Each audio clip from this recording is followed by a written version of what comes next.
નમસ્કાર. ગુજરાત પ્રદેશ કોંગ્રેસ દ્વારા જ્યારે દારૂ, ડ્રગ્સ અને મહિલા સુરક્ષાનો મુદ્દો લઈ અને જ્યારે મજબૂતીથી એક અવાજ બની રહ્યા છે, ત્યારે ભારતીય જનતા પાર્ટીના એક ધારાસભ્ય શ્રી પ્રકાશ વર્મોરાજી દ્વારા ખોટા નિવેદનો કરવામાં આવ્યા છે કે પેલા તો દારૂ જે પીતા હોય, ડ્રગ્સ પીતા હોય એવા નેતાઓ છે રાજનીતિમાં આવે છે અને પછી એને સુધારવા માટે થઈને જ્યારે નિવેદન આપે છે ત્યારે એ નિવેદનમાં એવું કહે છે કે ગાંધીજી દારૂ પીતા હતા. આવા બુદ્ધિહીન નિવેદનો તમે કઈ રીતે આપી શકો છો? તમને ઇતિહાસનું જ્ઞાન છે કે નથી?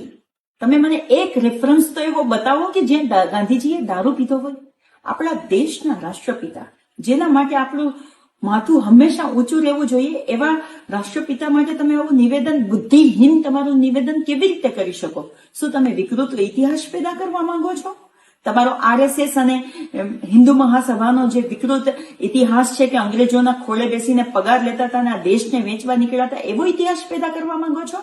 આ ગાંધીજીને, આ દેશને મજબૂત કરવા માટે થઈને ગાંધીજીએ એમનું સર્વસ્વ આપી દીધું છે. એ ગાંધીજી જે બકરીનું દૂધ પીતા હતા, એ ગાંધીજી જેમને એમની આખી આત્મકથામાં એક પણ શબ્દ ખોટો નથી લખ્યો, એવા ગાંધીજી માટે તમે આવા બુદ્ધિહીન નિવેદનો કઈ રીતે આપી શકો છો?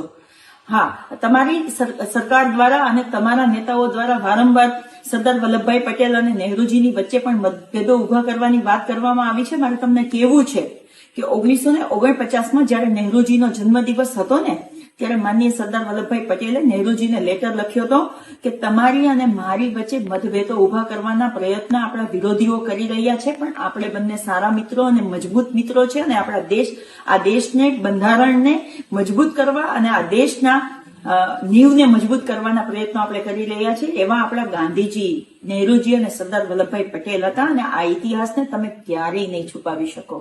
ગાંધીજીની હત્યા તો તમે આ ગોડસે દ્વારા કરાવડાવી શકશો, પણ એમના વિચારોને ક્યારેય નહીં મારી શકીએ.